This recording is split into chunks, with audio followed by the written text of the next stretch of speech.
What is up, ladies and gentlemen? Welcome back to the channel. Today, it is Season 5. It is the day of Apex Legends. It's almost like Christmas if you're an Apex Legends fan, and if you are thinking that there's no big changes, that, hey, this is just the game that I left in Season 4 or Season 2, you are wrong. So wrong. There have been huge buffs, huge nerfs, huge character changes, as well as huge weapon balance adjustments and a new legend, as well as a brand new map, and I'm going to show you and talk about all of that in today's video. And also, big thanks to EA for sponsoring the video. It wouldn't be possible without them. Well, it would be possible without them, but you know, because they sponsor, I want to say thank you so much for them. And let's get into the content. Leave a like if you enjoyed it. Yesterday, you guys left like 8,000 likes on this video. Like, for real, like you guys could have done that this whole time. Oh my god. Like, please leave some likes. Thank you so much. No, I appreciate it. Let's get into it, guys. One of my favorite things about this, the new legend. Now, Loba, when she comes in, she's stylish, she's sophisticated and resourceful. Loba uses her jump dive bracelet to teleport where she pleases and take what she wants. Her tactical is Burglar's best friend. Now, the teleport is a great teleport that allows you to reach hard to reach places or escape quickly by throwing your jump dive bracelet. Now, what's great about this is that in-game you can see how effective it is at really getting away, but the balancing aspects of this are several, and I want to mention to it pretty quickly, and you'll see in-game as well. You have to drop down wherever it is. You can throw it up into the sky, but you do have to drop where it is in the sky. You can't go airborne at the end of this teleport, which does make sure she's always in the ground and not like, you know, floating above you, landing in 3 seconds, and you're like, where does she go? Boom, she's there, dropped on me, killed me. The other aspect of it is there is a animation on the front side and on the back side, both when taking it out, so you cannot have an immediate takeout, or you can also, you know, basically at the end of it still have a second before you can start firing. So if you want to get too aggressive, you may also bite yourself in the behind a little bit, and I guess if you were playing Loba, that wouldn't be a problem, would it? Okay, moving on. There is no real other secret to this. Once it hits the ground, I believe you will actually have to teleport, and then also the other aspect of it is that it has about a 22-second cooldown. And that does make it one of those things where currently one of the best movement abilities in the game, considering Wraith's tactical is now 35 seconds, you know, from Season 4. That is a big change to allow Loba to be one of the most mobile legends in the game. Her second ability, which is really cool, is called Black Market Boutique, and this is her ultimate. It allows her to place a portal and a device that allows you to teleport nearby loot to your inventory. Each friendly or enemy legend can take up to 2 items from that, and what it looks like is just basically holding up shop, you know, just throwing a stick down, and all of the inventory options become really valuable because they're right there in front of you. You could grab an R99, you can grab a wingman. What's so cool is that when you end up taking these things, you have like a 1-2 that you could take. So you, even if you drop one weapon or you you know, throw it away and then pick another one, and you like, oh, I want that third, you can't. You only get 2 choices from the Black Market Boutique, but it's really game changing. The fact you can just have, like, you know, yourself an amazing loadout, like out of nowhere, looting everything that's around, including legendary weapons, which are going to be in drops. I don't know if this activates when the drop is open, but there are some really cool interactions there that make her fantastic to use. Her passive might be one of the coolest things about her. Eye for quality means that she could see epic and legendary loot through walls. The range is the same as her ultimate, but this gives a huge advantage to Loba players who want to spend the most efficient time looting. They're going to be able to know exactly when they drop, where the purple, where the gold is. I mean, that is a huge advantage on drop when everyone's just running around the best that they can, you know what I mean? So this is a very cool thing, and when you look at it, when you see it in game, you'll know this is just a fantastic ability that's going to provide a lot of value for Loba players around. Now, that's basically the skinny of Loba, and so let's get into the thick of the patch notes here, because of course we'll be all hyped to talk about all the new changes. Skulltown and Thunderdome have fallen. There is a new POI called Salvage, and that's been added to the Broken Coast. Across the map, the offshore rig connects to the former relay and wetlands. Wetlands has been replaced by the excavation of the capacitor, which is a new underground pathway to Sing Labs. Nesting Grounds has continued to regrow into the reclaimed forest, which features an expanded Sing Labs exterior and a small camp outside of the cage. Check out our blog post here for more information on these changes, is kind of what they say in the patch notes. And that blog post does look to set up exactly, you know, more detail on the pictures and the legitimately like picture-to-picture changes that they've done for this patch as to what it was in Season 4 or the last time we played Kings Canyon and what it is now. And there's some significant changes I'll be showing you on here. This is all going to be great when you explore it, when you check it out, but there's some really detailed explanation of what these changes mean and how you guys are going to be playing in the new Kings Canyon, which is pretty cool. The most important thing to note about this change is that the new map will only be available for 2 weeks after season launch, and it will start to then go into a rotation with Season 4 World's Edge. However, it doesn't mean that it will be gone. You'll just have, you know, an hour on, an hour off playing both of those maps. But if you want to really play this new map and really learn it really well, these next 2 weeks are when you want to get in. On that map too, they have things called charge towers, which we saw in the trailer, but this allows you to actually go to a charge and activate full ultimate charge to any legend standing on the platform when the charge blast goes out. So it's a little bit of a risk reward, because if you can clear the platform and hold it, you allow yourself and your teammates to get their ultimates. But if you use it and all your enemies are still fighting on the platform, you're giving them an ult while you're also getting an ult, so your ult better work better, better work more in this situation than theirs. It's a really cool aspect to it, and I think this is something people are going to like a lot. Moving on, the season quest, the Broken Ghost. Now, this is one of the coolest things. You guys are going to see some footage of me using my time when I first explored Season 5 to actually check out the Broken Ghost quest. It's pretty fun. It's kind of like a read-through. Think of it like a light novel where you're getting these clues and these hints, and there's some music in the background, and it gives you a setup as to what you need to be doing and where the characters are in alignment with one another as far as this journey. It's set up some really clear, like, these 2 people are against these 8 people, and this is the backstory, this is what they're looking for, and ultimately this is a big pitch for Season 5, the fact that these quests are going to be solved in-game by playing, by recovering treasure packs, and then ultimately earning enough of that to begin your hunt, and then of course finding that artifact, which will allow you to continue on with the new events that they add for the artifact and the more hunts that they have as well, because there'll be weekly drops of new story, new gameplay, and rewards along the way. This is a really cool aspect to the season, and I think you guys are going to love it a lot. They changed where the content has been moved to as well, called the Season tab. So there you'll find the Battle Pass quest, you'll find the challenge tabs, etc. And speaking of that, the Battle Pass. There is a new Battle Pass. There's some really cool themes to it. For me, it reminds me of more of like a aeronautics, kind of like steampunk style, with a lot of cool like goggles, a lot of cool gold-plated themes, and a ton of treasure. That's the first thing you'll notice when you jump into Season 5, aesthetically from an art perspective. Just showing off some of the skins here behind the video from me and my reaction. They're all really positive. I do like these skins. I think if this is your aesthetic, you're going to love this season. But don't forget, it's not just skins. It's gun charms, it's skydiving modes, it's boost packs, it's load screens. I'll probably do a video where I buy the entire battle pass, but for now I wanted to give you guys just an overview so you have a really good understanding of what's happening. Also, you may notice that your rank from wherever it was has been reset. I'm at bronze 4 because I haven't played ranked in like over 2 seasons, and so you're gonna see a new reset for ranked. But one of the best things about what they've introduced is that they are going to have a reconnect feature. Disconnected players often would just happen in games and in ranked, and Respawn has kind of gone the extra length to make sure that what you have to do is, if you get disconnected for any reason, simply to reconnect, restart your game and enter the lobby. The game will automatically attempt to reconnect you if the match is still valid and your squad's alive. So if you lose somebody on the squad, keep playing. He might come back, she might come back. And if you are the one who gets lost, you have a chance to go back and still earn some XP, still contribute and help your team. Because we all know that it sucks when you get DC'd in a game, especially a ranked game, and you cannot go forward. Again, if you can't reconnect and all these things happen, there will be no resultant loss penalty. Loss forgiveness doesn't activate, until a player is fully removed from the game. So don't drop from a ranked match when your squad mates have a chance to reconnect. So that is important to remember as well. And you guys obviously know that abandonment, it will obviously be still punished, and all those things that you high-level players love to see. There's a really cool, interesting update, though, before we get to legend balance and weapons, which is going to shock you guys, I think. There's a conditional legend chatter. Under certain pairings, legends will speak to each other differently when prompted with normal dialogue cues. How does Loba think Revenant How does Loba thank Revenant for a revive? She sure doesn't say thank you. There are many pairings if you're interested in hearing what everyone has to say. Experiment.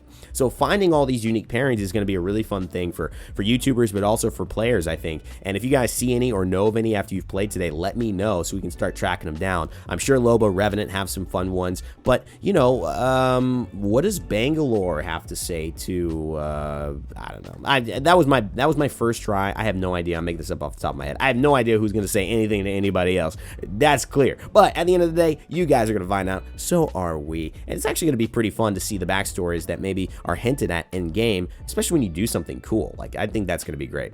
There are going to be some dialogue cues, and of course, Mirage is one of the characters who have the most dialogue in Apex Legends. He's gotten a full change. Mirage has gotten a rework, and that means that they have reworked his abilities, the way they look. It's not a buff. It's not like he's gotten an adjustment. He has gotten a full rework, which means abilities act differently, and that is really, really exciting. As you guys can see right here, Mirage is better at bamboozling people, and he gives more avenues at doing that. So for all you Mirage mains, man, like the video and show some love, because this week, you know, you've been talking about this. You guys got me on the Mirage train. I gave him a nice ranking last season. Let's talk about it. His tactical psych out. Pressing the character utility action button allows Mirage to gain control of his decoy. When controlling the decoy, it will mimic Mirage's every move. Decoys now last for 60 seconds. Releasing another decoy will remove the previous decoy.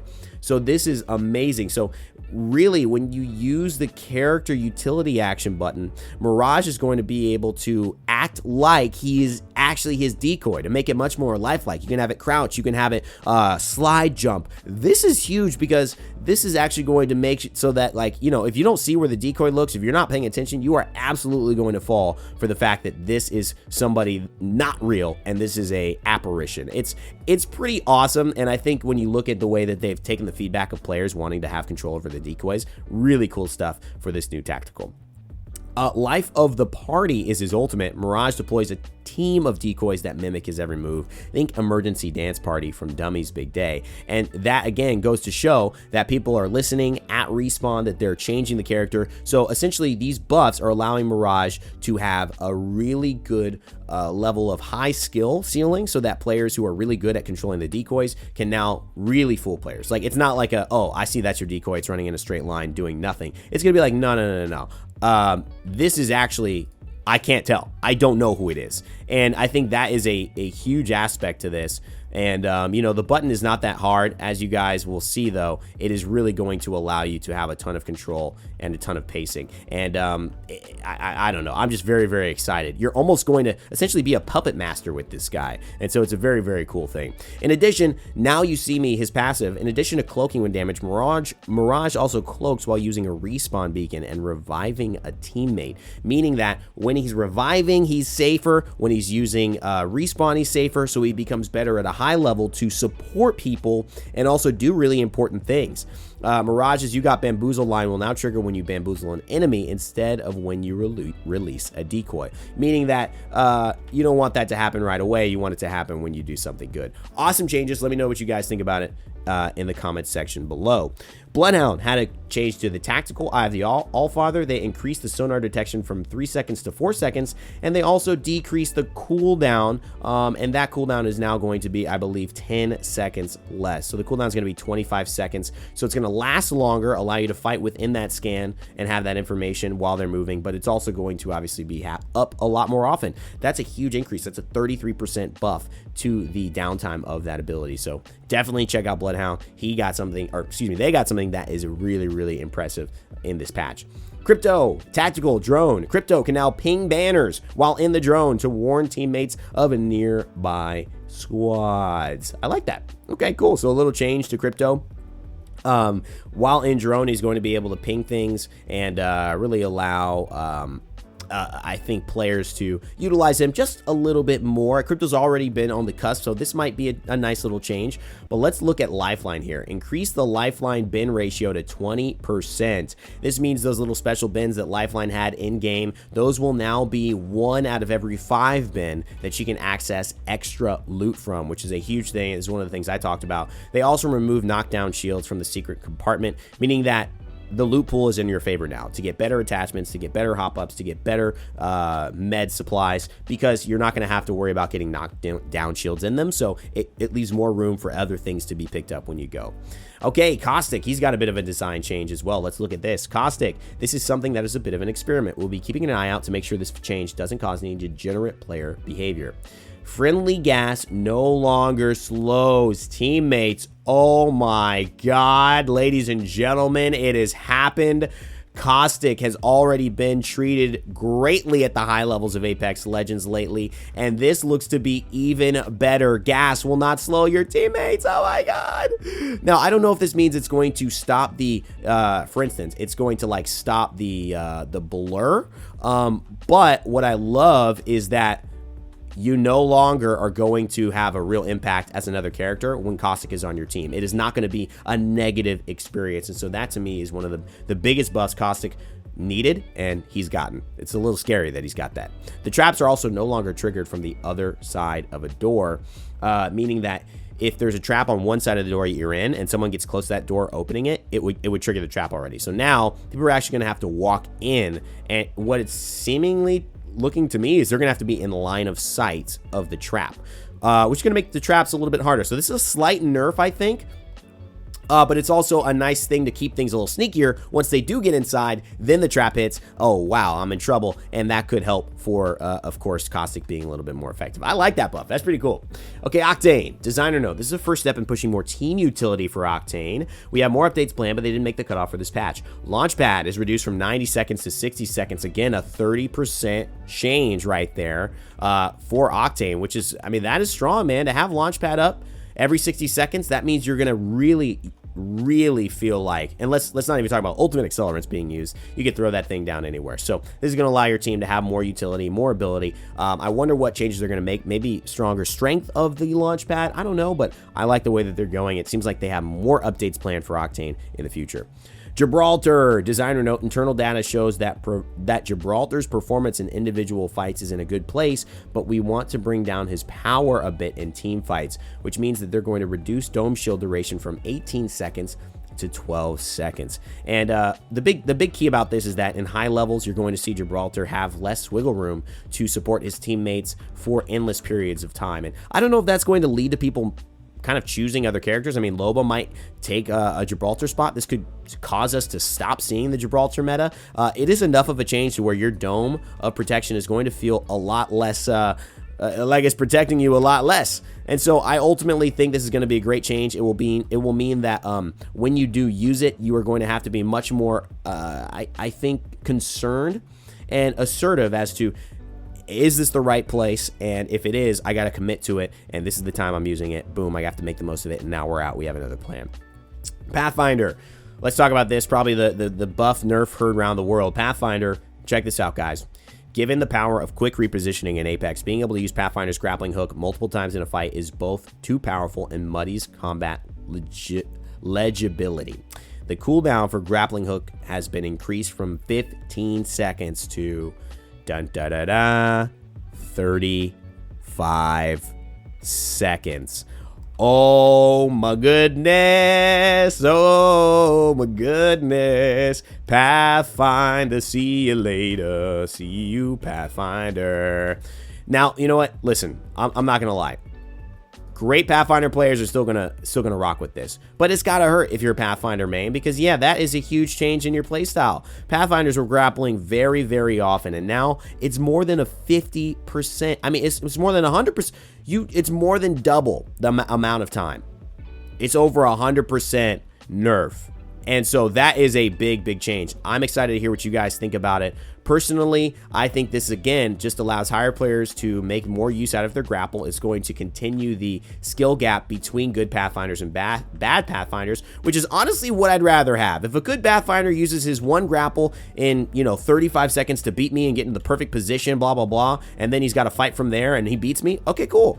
But if they can grapple every 5 seconds every time I get close to chasing them down or all that, well, then I feel like anybody could do that. But this is really going to separate the men from the boys, the real soldiers from the children playing with Nerf guns, I think. So I'm excited to see what your guys' takes on that are. though. I don't have an opinion on that yet. We'll have to wait and see. I actually am kind of interested in looking at it.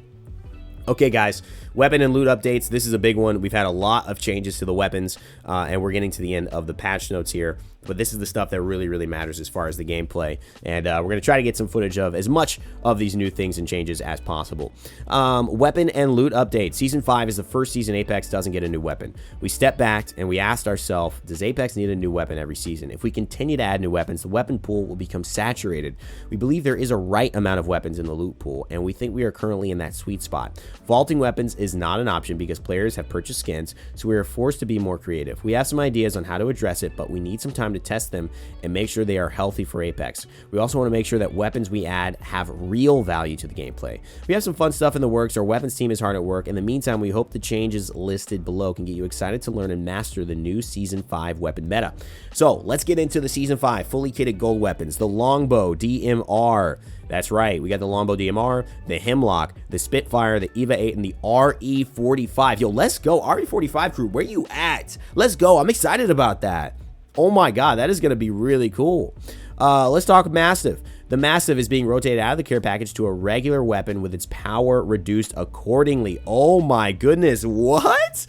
The Mastiff? Okay, reduced damage per pellet from 18 to 13, reduced headshot multiplier from 2 to 1.25, increased blast pattern distances from the outer pairs of pellets, which means that you're most likely going to see the farthest reaches of the spread even farther away from each other. Increase the blast pattern scale, aim down sights multiplier from 0.5 to 0.55, excuse me, and reduce the fire rate from 1.3 to 1, which is a nerf, but not, it'll still fire pretty quickly. Reduce projectile size to be more in line with regular shotguns. Increase shell count from 4 to 6. That's going to be huge. Increase projectile speed to standard shotgun speed. Okay.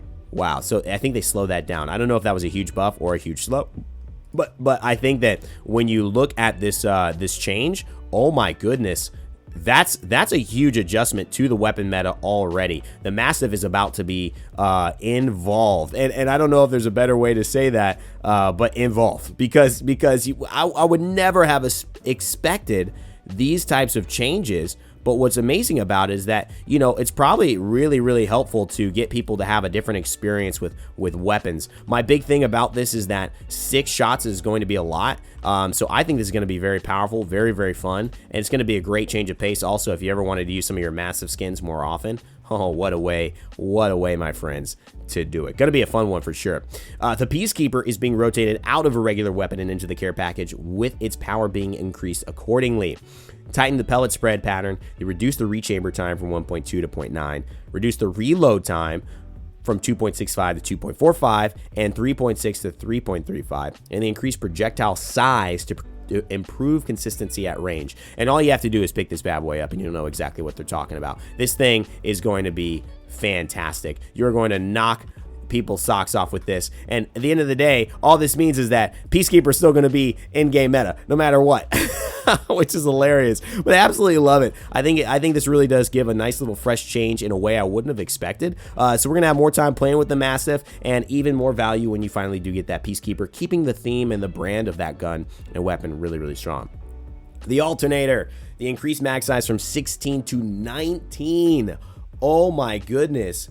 And the level 1 extended mag is now 22, level 2 is 25, and level 3 is 27.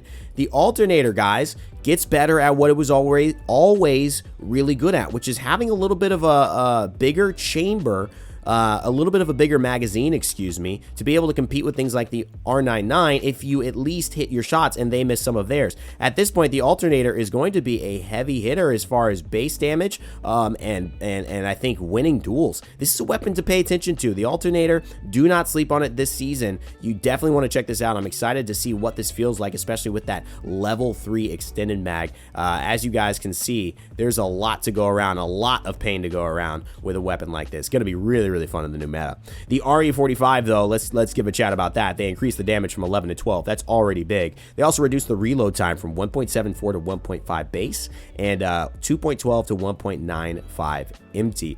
I think what they're just saying is that if you try to reload and you still have a magazine, bullets in your magazine, it's just going to reload a little slower than if you fully exhaust the clip. It will reload a little faster than that. All you got to see is this weapon in action once, and you're going to realize that it's pretty deadly, and it's going to be a weapon to contend with. The gold one is not going to be something to mess around with. This is a weapon for the big boys right now. I mean, I'm not gonna lie, this is a serious change, and so I'm very excited to see people messing with this new RE45. Let me know what you guys think. I'm really excited about the alternate era and RE45 being weapons that can have a lot of value in Apex Legends. Okay, Havoc, the vertical recoil increased, horizontal recoil slightly increased, recoil on the first 2 shots increased. Wow, this is a big change. I playing the Havoc, it feels kind of exactly the same. If anything, it feels a little easier to control. I know one of the biggest talking points from high-level players is the Havoc was too good, but at the end of the day, I feel like this is way easier for me to actually utilize and be effective with, even from range. I think the Havoc is still going to be where it's been, which is one of the best weapons in Apex Legends right now. So definitely use it before there are any other changes. But I'd also say that I'm totally fine with having another weapon that competes at a high level in the top tier of weapons in Apex Legends. I think it does make things competitive, especially with the changes happening to the other weapons. So let's be honest about that. Okay, let's move into the longbow DMR. The headshot scale reduced from 2.15 to 2.1. All that means is that you're getting less damage on your headshots. Not a big change there. The wingman, headshot scale reduced from 2.1 to 2. Again, less damage on the headshots. And the hop-ups, a big one, guys. The Skullpiercer hop-up for the longbow and the wingman is back, ladies and gentlemen, and the anvil receiver has been vaulted. No skins for that thing, so I guess that is the big story here in this new season. The fact that the longbow and the wingman of old are coming back to find that big, sweet headshot bonus. And you guys do not want to be messing around here, especially with the wingman. Although we've seen the Havoc stay where it's at, giving the wingman this level of power again, it's some scary stuff, guys. It is some scary stuff. Pros, high-level players, they're going to be even better. I hope you guys have been practicing. Oh, these headshots, this damage is going to be real. And I cannot believe it. We have like a whole season of Apex Predator weapons all around right now. Oh my God, this is crazy. Okay, the last thing, gold armor, y'all. Shield cells and syringes give double the amount per use. And then remove the perk, remove 50% heal speed.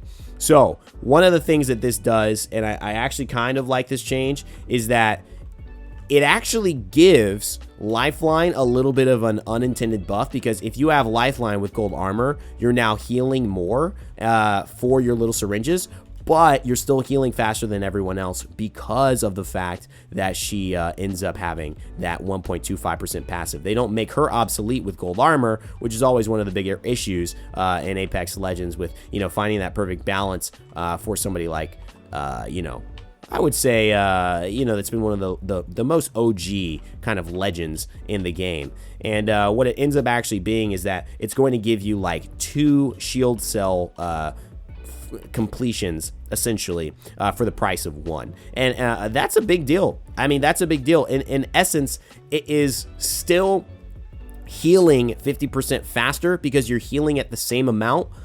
You're healing for the same time, but you're healing basically double the amount. And so this is in a weird way, I think, going to still keep the gold armor strong, keep the Evo armor at a high level, and something that people really, I think, want to use if it is available, and like there's a reward for having that much more, especially because you do have the cap on 200. Evo has 225. But let me know what you guys think about all these changes in the comment section below. It's been a long video, but ultimately, guys, those are the changes, all of the changes in Apex Legends Season 5. I hope you all enjoyed this one. If you did, please leave a like. Make sure to comment. Let me know what you watched, what you enjoyed. And if you stopped watching at any point and you're still here, or if you got, let me know. I always want to improve in these videos. As always, never give up, never stop gaming, and I will see you all next time.